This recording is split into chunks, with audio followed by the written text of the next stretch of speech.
Welcome to the Next Level Human podcast. As a human, you have a job to do. In fact, you have 4 jobs: to earn and manage money, to attain and maintain health and fitness, to build and sustain personal relationships, to find meaning and make a difference. None of these jobs are taught in school, and that is what this podcast is designed to do: to educate us all on living our most fulfilled lives through the mastery of these 4 jobs.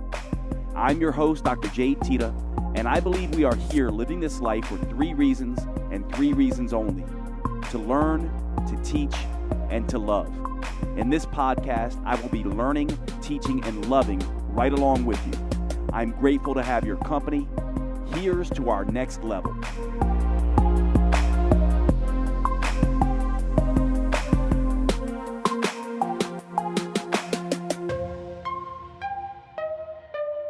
All right, what's going on, everybody? Welcome to today's show. Today we're going to do something a little different.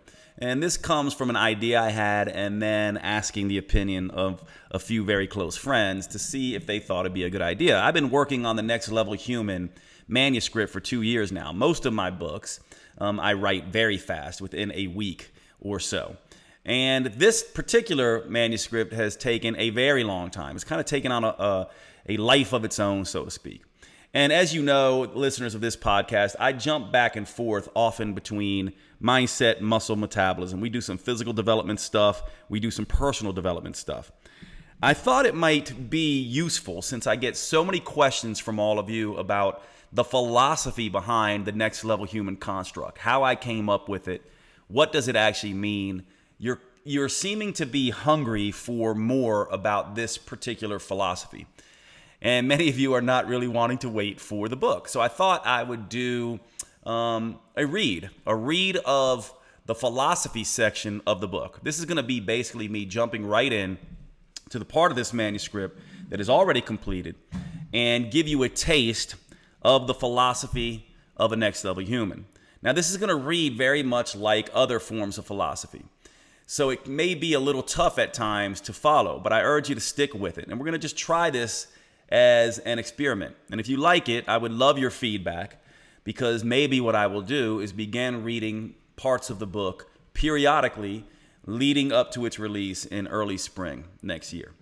So without further ado, let's get into this particular read of my upcoming book, The Next Level Human, and the philosophy of the Next Level Human.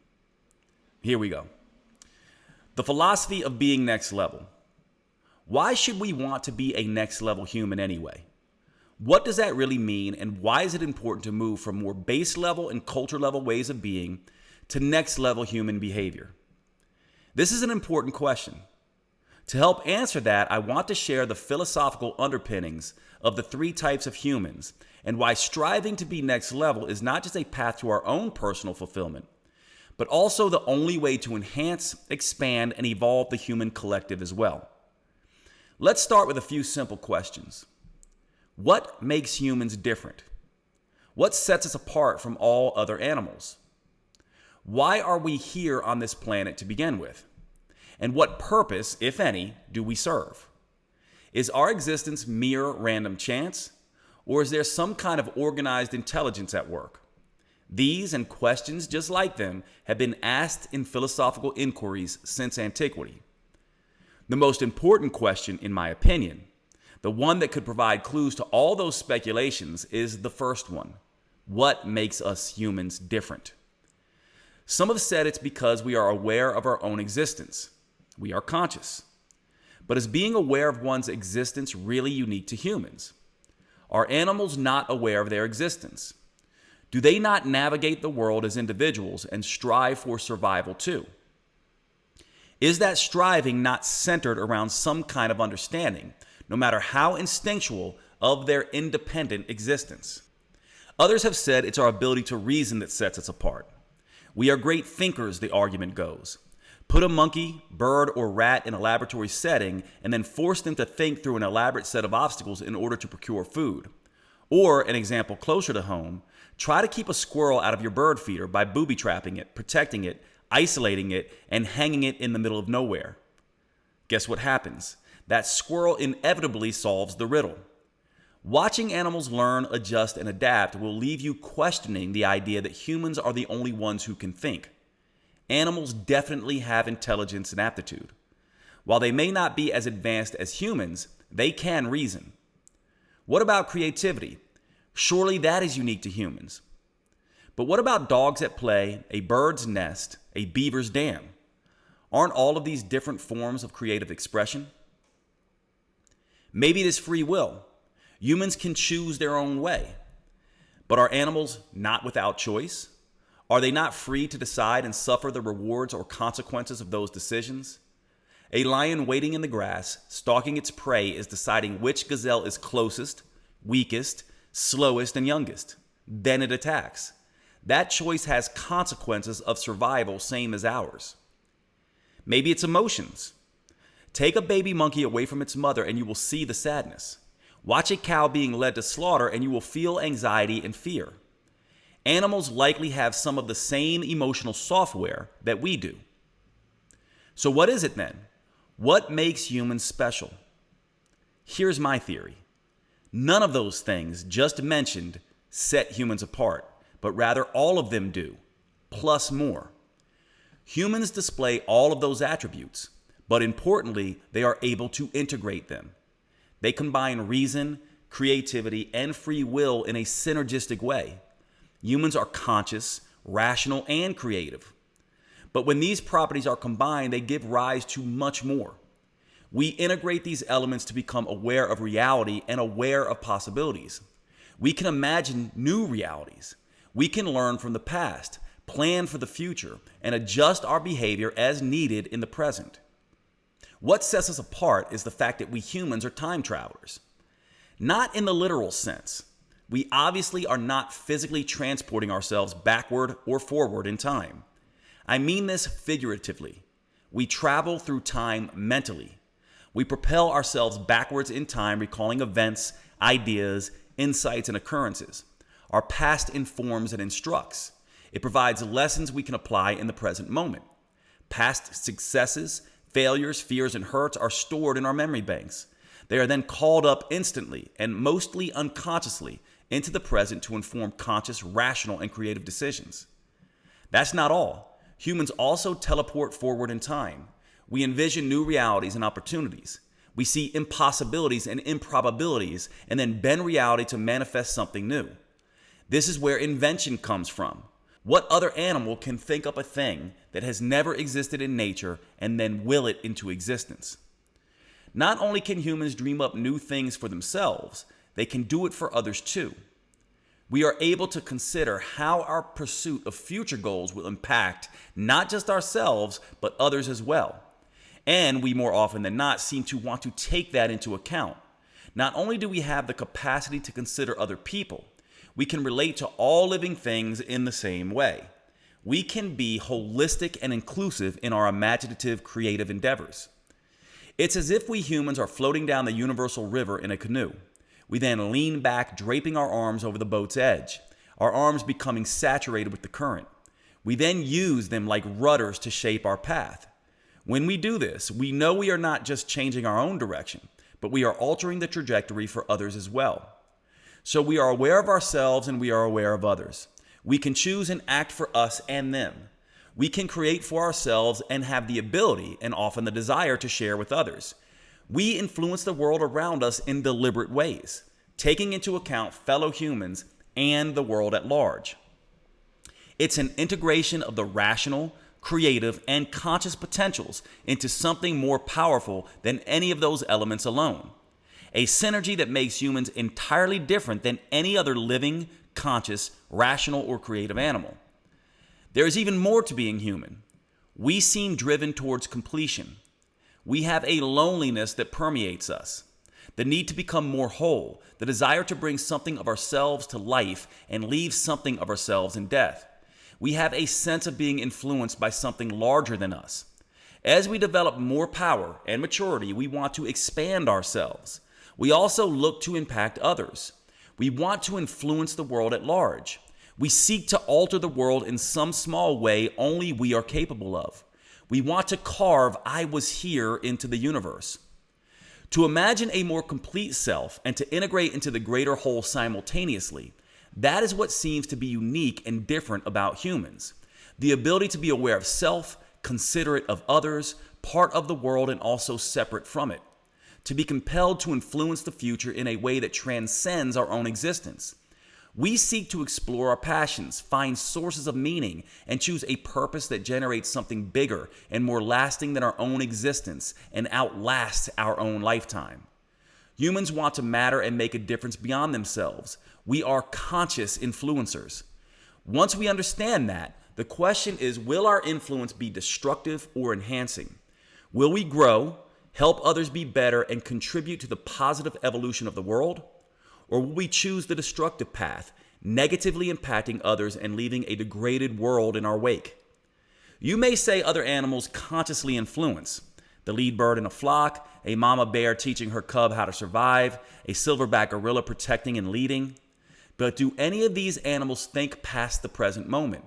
Can they project themselves into the future and imagine new possibilities for personal growth for themselves? Are they driven to create things to influence the lives of their pack, a neighboring pack, another species even, the world at large? And if they did, would they have the right synergy of consciousness, rationality, and creativity to actually make it happen? Do they have the imagination, the force of will, and the physiological tools to achieve their directives? Can they integrate all of these things in a way that considers self and other? Would they be able to see how everything fits holistically and know that every choice they make means beneficial and negative consequences? Would those animals then consciously push one of these outcomes or not and be able to adjust based on feedback from the world? I think not. This is the job of human. Only we are capable of creating or destroying for ourselves and others. Ours is an integrated, holistic, and imaginative consciousness that is driven by an unrelenting force of creative will. So what do we call this unique multifactorial nature of human? Imaginative will? Integrative consciousness? I think we already have the perfect word for it. Purpose. A single human in full control of their powers can change the world for every living inhabitant on Earth, not just now, but far into the future, and be fully aware they have done so.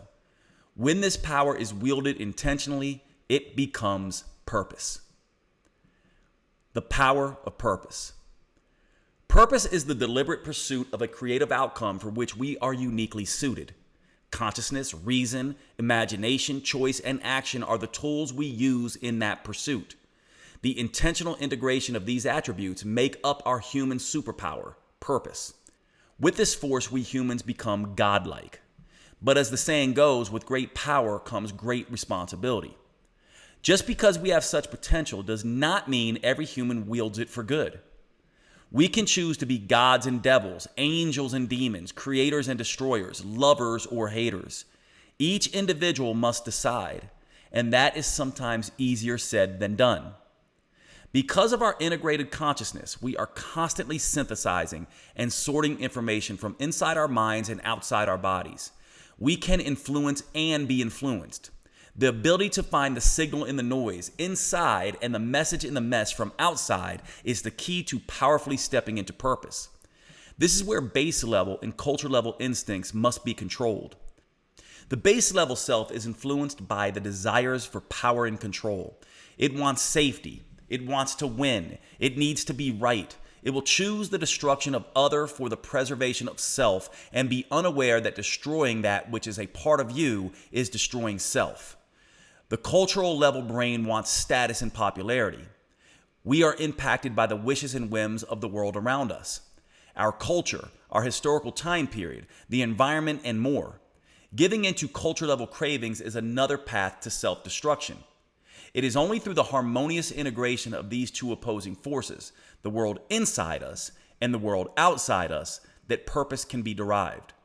But how do we navigate this? How can we uniquely fit into the world around us to impact the world in our singular way?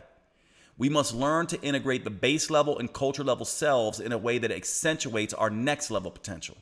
When base level power and culture level popularity are in support of next level purpose, we become more than influencers.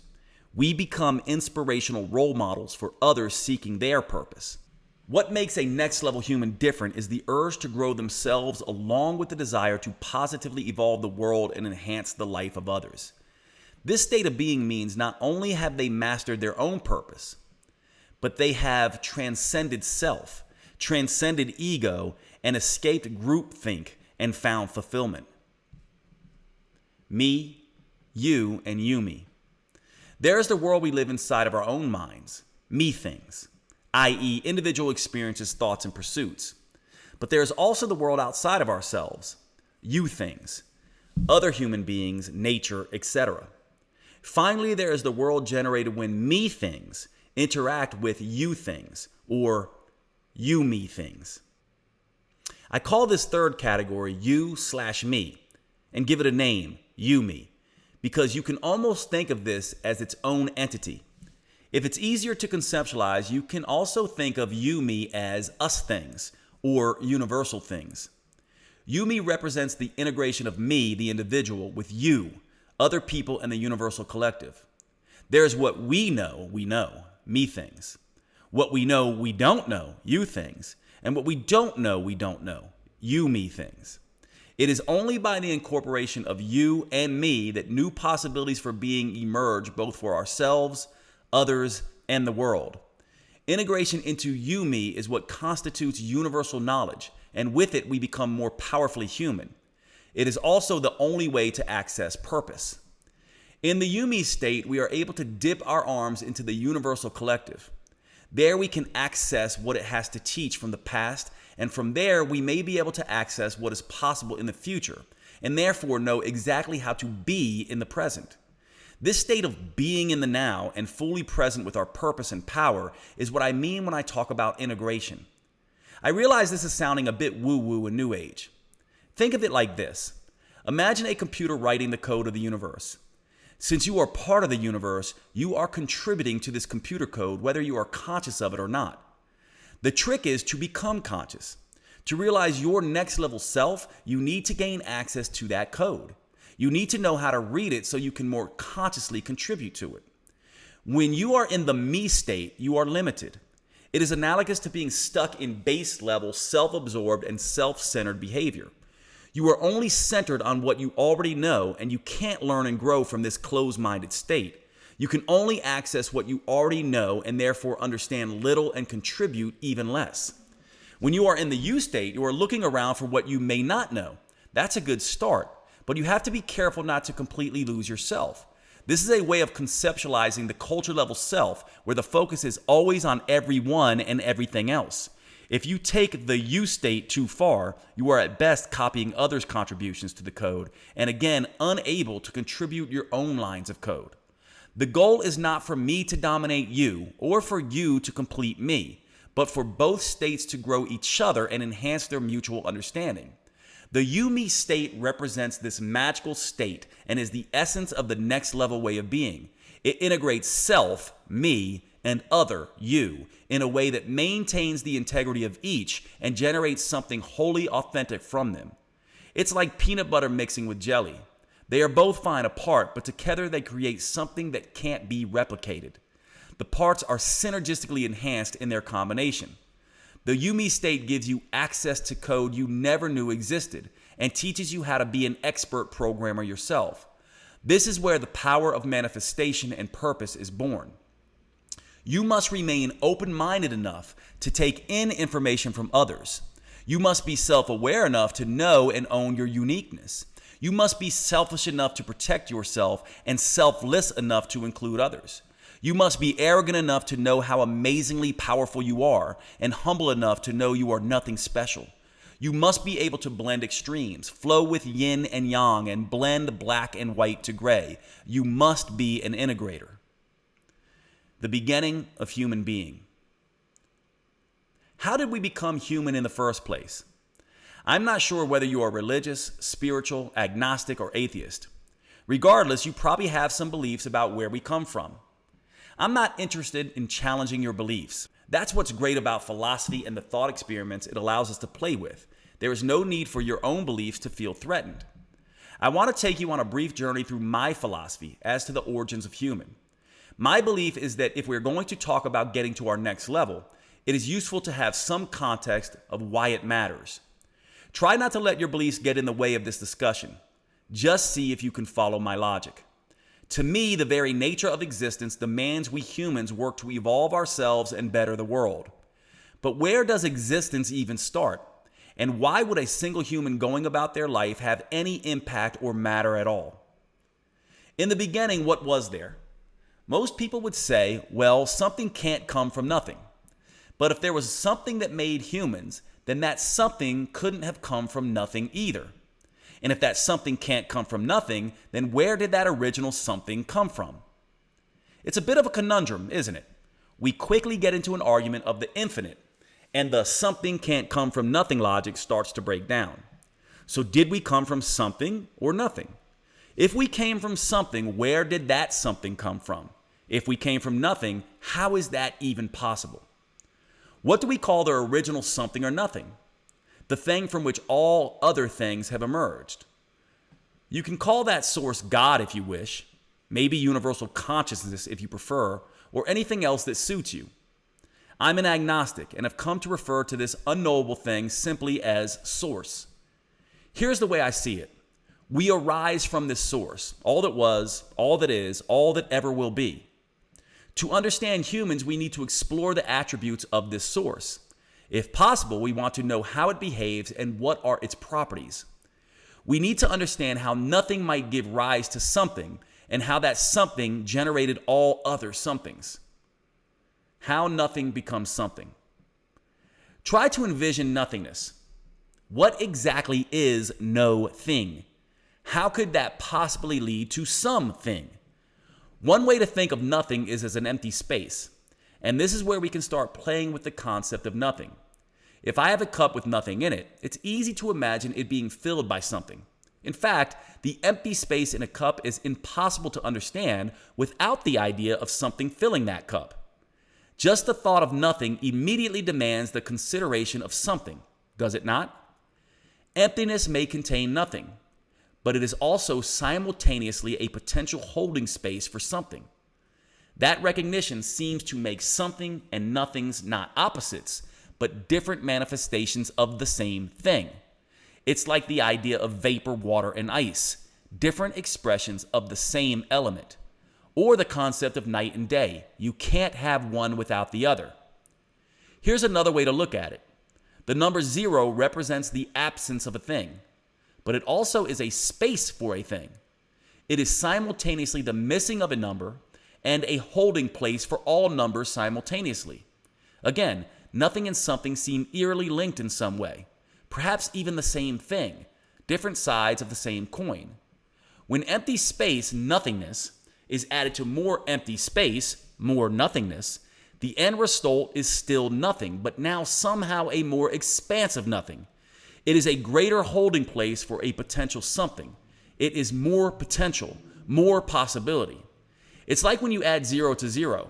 You get 0, but that new 0 is somehow different than the 2 zeros that generated it. It is more than the original zeros because it was derived from 2 zeros, not just one. It is both nothing in its literal interpretation, but also somehow different by virtue of how it was derived. At this point, you might think I've gone crazy and are saying to yourself, Jade, what is the point of this ridiculous thought experiment? Here is what I'm trying to convey. Remember the question of what makes us humans different and how we have this ability to imagine into existence things that have never before existed? What I am explaining above is the very same type of idea. We humans seem to behave a lot like Source. Source is able to create new potential out of nothing. We can do the same. We are able to integrate different attributes, making more from the sum of its parts. Source does this also. We express these same behaviors of Source. It is inclusive. To be the Source, it must encompass all things. It is integrated. If it is the Source, it must allow for all things simultaneously. That would mean it is both expanding and contracting, evolving and degrading, growing and shrinking, life and death, light and dark. All of this points to its balanced and flowing nature. Taoism captures this essence with the expression of Yin and Yang. If Source is all things and all things flow from it, then we can conceptualize it as the place where all potential springs. Source generates potential, and it does it out of the possibility of nothing. This may sound like philosophical wordplay, but guess what happens when physicists isolate empty space in a lab? They discover that particles spontaneously and sporadically come in and out of that space. In other words, is it possible that nothing can, and indeed does, give rise to something? This realization may be the greatest contribution science has made up to this point in the understanding of where we humans and all other aspects of this universe come from. In fact, without the conscious machinery we use to observe the world, can we say anything exists at all? We like to imagine the universe as this vast container of space and time that we humans showed up in one day. But what if we create universe simply by observing it? What if we are the source of source? If you are familiar with the theory of biocentrism, you have likely been exposed to that idea. So are we part of this source potential? Simply a reflection of it, or the cause of it? We humans are individual mini potentials ourselves. Our ability to reason, our capacity for choice, our creative efforts, conscious intentions, to integrate or separate, to shrink or grow, to evolve ourselves, others in the world, these are the tools we use to move from source to potential, to being, to human being, and finally to next level human being. In this way, we are both participants and co-creators of Source. Source is in us, and we are in Source. That is what makes us special. Coming to terms with this power allows us to grow ourselves and evolve the world. When we are in alignment with Source, we are enhanced and the world expands too. When we are out of flow with Source, we become degraded and the world also contracts in response. Even a close reading of Genesis seems to suggest that before God could create, it had to first become aware of itself. Consider the opening lines. In the beginning, God created the heaven and the earth was without form and void, and darkness was upon the face of the deep.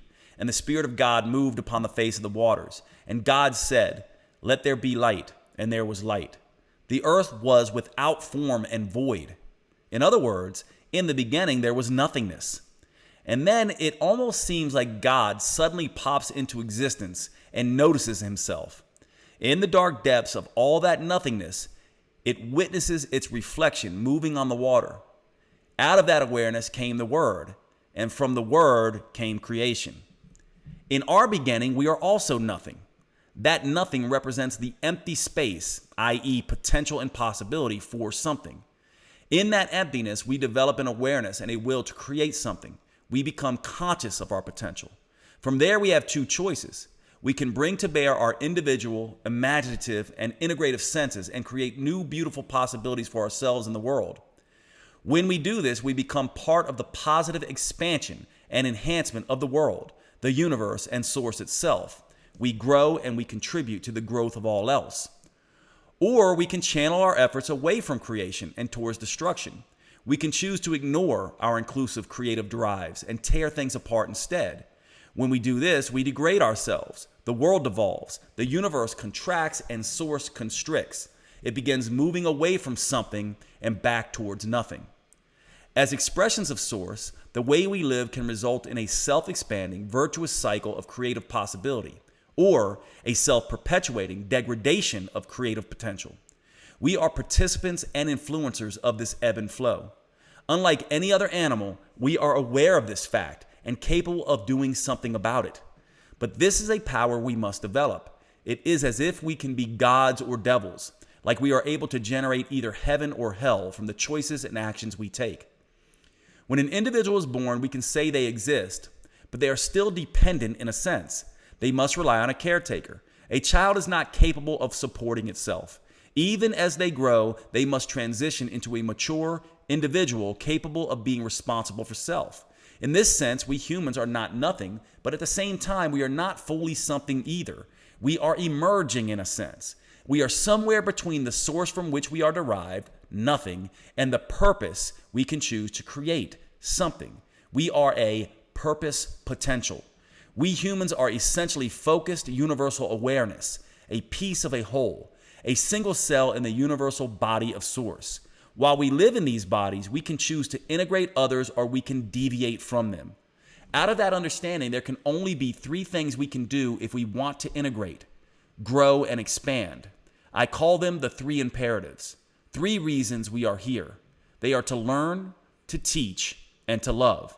Striving toward anything but these 3 things degrades ourselves, others, and the world. It shrinks rather than expands source.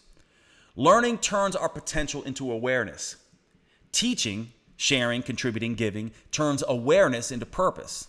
Loving, considering, integrating, creating, generating, releasing, uses purpose to evolve source, which then flows back to us, and the cycle repeats. In this way, source gives us life, and we give life back to source. Learning grows us, teaching enhances others, and loving evolves the world. This is the work of a next-level human. The potential to contribute in such a way begins with awareness. First, we are nothing, then we are source. From there, we become potential. With focused awareness, we become conscious human beings.